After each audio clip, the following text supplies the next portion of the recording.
This is the Reds POSTCAST, your instant game reaction for the Cincinnati Reds.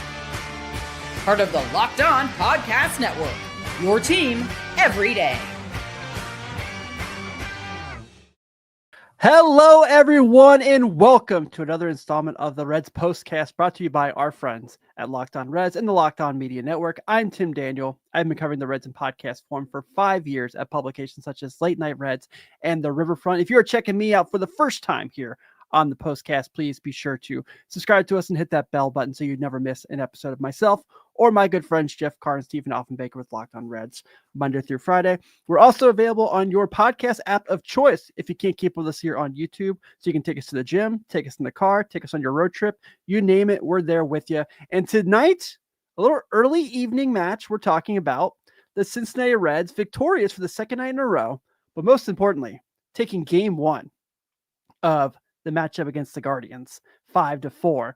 And we're going to talk about some early offense, really sparking the team today and kind of putting them ahead and not looking back.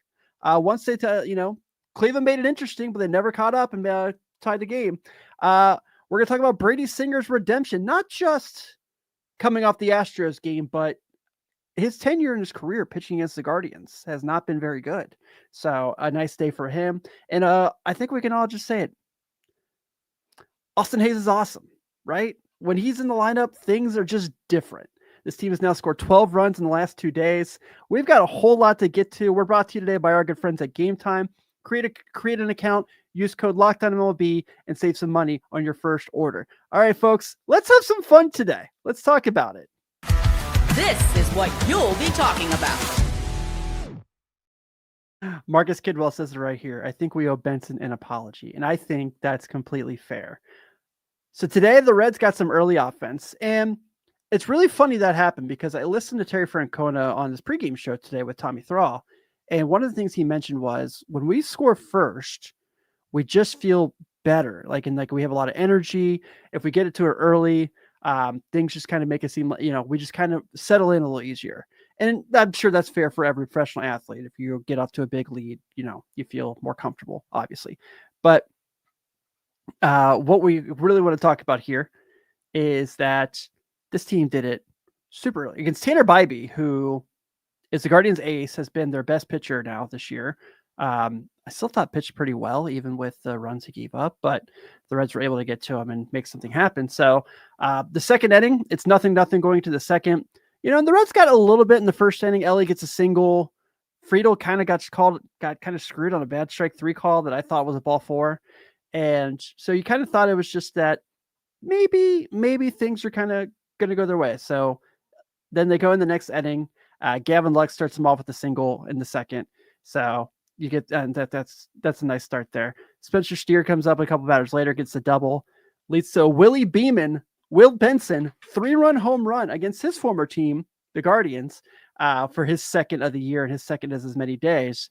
And just what the heck he has been for this team since he came back up, and they showed it. So he's got, I think, a ton of extra base hits, and he's just kind of keeping the bat going. And it's nice because he's hitting at the bottom of the order, and he's just keeping it going. You don't get a break when, especially today, I really liked how they made Matt McLain the 9-hitter to kind of keep the pressure on the pitching. They also made Cleveland kind of have to think more about their bullpen with the way they had the lineup set up. So you get the Benson home run, and obviously take off from there. A couple batters later, McLain gets a single. Espinal hits a single as well, and Cleveland makes a throwing error that gets McLain to bring it and make it 4-0. And at this point, you're comfortable. And obviously, you did need one more, which we'll get to Austin Hayes a little later in the show. That really kind of being the biggest hit of the game, probably, big picture. But you get this offense now where in the last 2 days, now, albeit one is the White Sox, one's the Guardians. I know we have to kind of talk about that both sides. But this team has now had 12 runs in 2 days. They've been hitting the ball pretty well the last 3 days. Thank you, Caleb. It's an old Diamond era 4th of July they did. I think this is the first year they did the Diamond era ones of these. And it just kind of seems like they're just seems like the offense is coming back a little more. I'm not like, even if you go back to Saturday in Houston, I know they got shut out the next day, but something's kind of feels like it's coming back a little bit, and something feels comfortable in the lineup. Having Austin Hayes back, having Will Benson hit this way, having Matt McClain at the bottom of the order, it seems like something's coming together. And, someone said it here, Josh said it here, Gavin Lux makes the engine run 100%. He got screwed on that. Was this bottom of the 7th? He got called a strike on that one call. That was crap. That was very much crap. Home plate umpire was not very good, but look, I'm not going to do this whole thing where we complain about the umpire. The Reds won today. We're going to enjoy it. And yes, they get those 4 runs there. And, for Brady Singer, who's coming off of, a really struggling start, which we're going to deep dive into that here in a second, I'm sure that made him just much more comfortable as well. And just kind of got everyone settled in. Now, this is a crazy game, right? They had to move it up an hour and a half because of the weather. So just kind of see them kind of say like, okay, let's just take care of business and let's do what we got to do.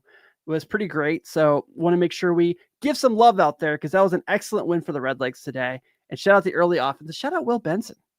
Man, since coming back up with the big league club after the AAA stint, something's just been different. I know Jeff is having a great time. I saw, the hype train has left the station again. I think I am also a passenger on the hype train. I know Patrick Cheeseman is. He's here every day to talk about how much he loves Will Benson. Larry Wall is there feeling it. Jake's feeling it. Everyone's hopping on the Will Benson hype train. You know what? We should, because this feels good. Now, it's got to keep going. But what we're getting from him right now, not just as a hitter, but he's playing really good outfield too, has been pretty awesome. So want to make sure we get some love there. Shout out Will Benson leading the way today.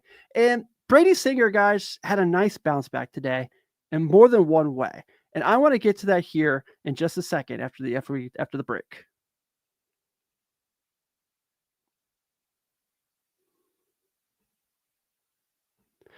The NBA playoffs are in full swing, and every night delivers highlight-worthy performances. I don't want to talk about the Cleveland Cavaliers right now, guys. Don't say anything in the chat about it. Major momentum shifts, like the Pacers, and can't-miss moments, like Tyrese Halliburton. Whether it's a game-winning shot, like Tyrese Halliburton, or a breakout player, Ben Mathurin, there's never been a better time to get in on the action. I hate the basketball right now. So let's talk about FanDuel. Makes it easy to stay in the game before tip-off and live. With player props, performance trends, and same-game parlays, fans have more ways than ever to play smart and win big. Right now, I'm looking at the Cincinnati Reds. I'm looking at Ellie De La Cruz potentially getting back in that stolen base leader spot. Now third, something to look at as well. Tomorrow, 2 young pitchers. Might be a day we look at the over after Jeff said take the under today. I think it just was under today, if I remember correctly. So FanDuel is the place to go for that. If you're new to FanDuel, it's the perfect time to sign up. Head to FanDuel.com and place your first $5 bet. If it wins, you get $10 in bonus bets. I lost my camera. Make every moment more with FanDuel, the official betting partner of the NBA. Have you ever decided last minute to head to a ball game with your friends and family? Actually doing that this weekend. My wife's family's coming in town from Cleveland for the Sunday game. So we're going to be using our good friends here at Gametime because everyone loves Gametime. Just you keep looking at it, you keep your eye on it, seeing the ticket prices drop lower and lower as you get closer to game time. You have a time to go out there, grab a bite to eat, grab a drink there at the banks and say, all right, now it's time to get our tickets and let's get rolling. Gametime makes buying tickets fast and simple. Prices on the app actually drop closer as you get the first pitch, and they've got incredible last minute deals, clear seat views, and a lower price guarantee that takes out the worry of buying. If I go to other stadiums, if I go to other arenas, I'm doing anything and I use Gametime. I love that I can see my seat from anywhere I go. It's official ticketing partner of Locked On MLB, making it easy to browse the app for exciting upcoming MLB games, such as next weekend for Memorial Day when the Cubbies come to town. Take the guesswork out of buying tickets with Gametime. Download the Gametime app, create an account, and use Locked On MLB for $20 off your first purchase. Terms apply. Again, create an account and redeem code Locked On MLB for $20 off. Download the Gametime app today. Last minute tickets, lowest prices, guaranteed.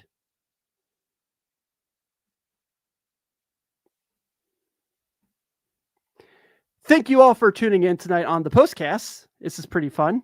We're now celebrating another Reds win today.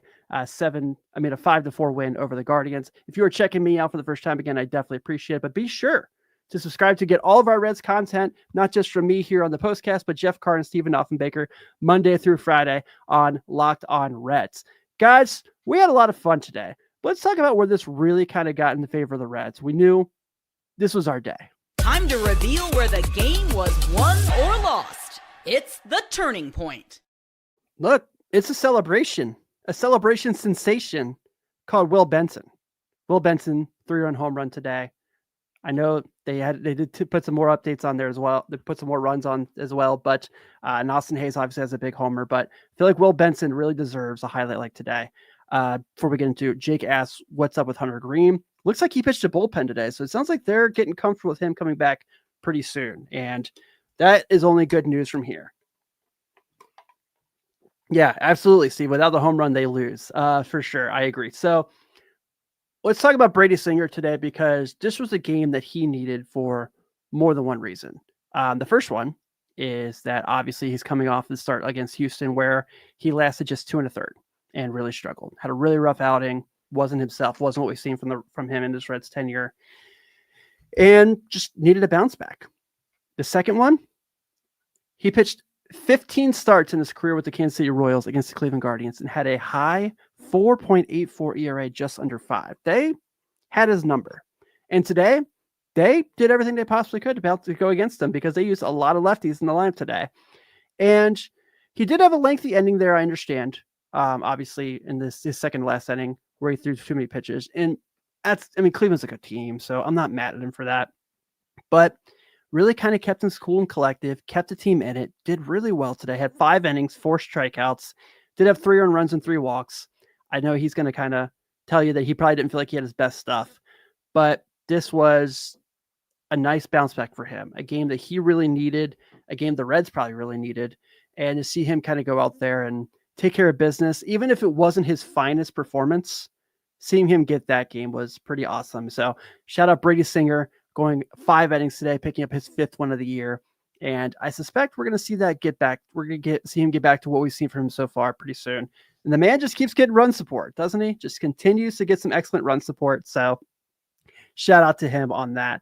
Bullpen today. Okay. Taylor Rogers comes in, throws an inning. Graham Ashcraft throws an inning. Santillan gives up a bomb to Jose Ramirez, but everyone gives up bombs to Jose Ramirez. And then Emilio Pagan gets his 10th save of the year. And it was a little scary there because I thought that Carlos Santana ball was for sure out of the park in the 9th inning. That was loud. And thankfully, it died at the track. You saw Will Benson kind of go under it, and you just had like a deep sigh of relief. Though I still wonder if it was going to go over his head because it was like in the air forever. I had like a punter's hang time. So the bullpen kind of came in and did their thing for 4 innings and didn't throw a ton of pitches. I think the guy who threw the most pitches in the bullpen today was Taylor Rogers with 12. Let's see. No, Pagan threw 16 pitches. Yeah, Kelby, I think a lot of people thought it was gone. That was pretty scary there for a second. So nice day for the pitching. Good bounce back game for Brady Singer. I cannot wait to see what he looks like in his next outing. It looks like it should be in that Pirates series, if I remember correctly. So see how he does there against my mortal enemies, the Pittsburgh Pirates. And hey, you know the theme. We know the trend. We know who the Locked On player of the game is today. This is the Locked On player of the game. Will Benson. Could it be anyone else in a day like today when they got the absolute 3-run home run that they needed more than anything? He got another hit today as well. He scored 3 RBI total. He's got his OPS since he's come back up to 1.082. That's very good. So absolutely love to see Will Benson do that. But another guy who was absolutely awesome for the Reds today, Austin Hayes. Austin Hayes had probably the difference home run for sure because it was a 5-4 game and he made it 5-0 before the Guardians made their run. Yeah, Jacob did feel like he threw about 700 pitches. He absolutely did. But for Austin Hayes today, you've kind of seen him struggle a little bit since he came back from the IL. You're starting to see him come around a little more. And today kind of really felt great. So he has a hit early in the game. He gets that home run. That's humongous. And steals a bag on the Gavin Lux awful strike 3 call, which should have been bases loaded. But I know the stats will say that he got that nice stolen base. So give him credit for that as well. But we know this now. We've seen this now in what Austin Hayes has played. Let me see. Let me pull up the numbers just to make sure I have this right as far. He's 76 at-bats as a Red. And he's got a 966 OPS. Yeah, Kelby, I didn't even mention that Tyler Stevenson was had a homer today too. That thing was hit pretty hard as well. And things are just different when Austin Hayes is in the lineup. They just are better. He's a great protector for Ellie.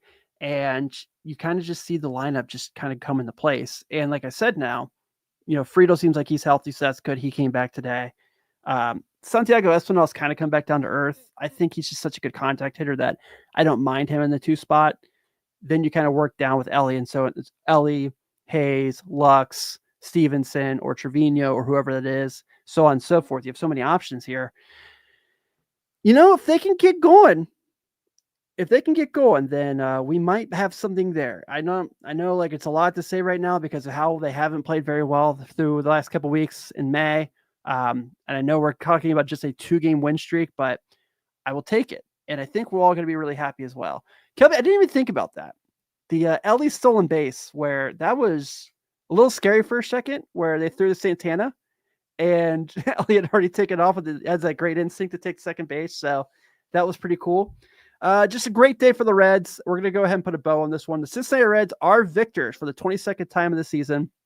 5-4 tonight over the Cleveland Guardians. Cincinnati Reds 5 runs on 11 hits. No errors. The Guardians 4 runs on 5 hits, 1 error. I'm sorry, I haven't worn this hat in a long time. I've not realized how tight it was on my head. It's probably going to have to go to it's probably not going to be worn on the show anymore. It's giving me a little bit of a headache. The Guardians 4 runs on 5 hits, 1 error. Your winning pitcher tonight is Brady Singer. He is now 5-2. And Tanner Bybee is your losing pitcher. He's now 3-4. And they go back at it tomorrow at 6:40, the race car bobblehead game. The Reds will be throwing Chase Petty out on the field for his 3rd start. He is currently 0-2 with a 21.94 ERA. That's a lot to read. And I couldn't find it when I was looking at my notes. The Guardians did announce who is pitching tomorrow. It's someone who's making their season debut. So bet the over, whatever the over is going to be tomorrow. I would go ahead and put money on that. First pitch will be at 6:40. I should be here probably about 9:15, 9:30, depending when the game ends. Thank you all so much for hanging out with me. If you're in the Cincinnati area, please stay safe tonight. I know it's going to be a little scary. I'm a little nervous as well. I'm Tim Daniel. Everyone have a good one. And I look forward to talking to you tomorrow. Hopefully celebrating a series win.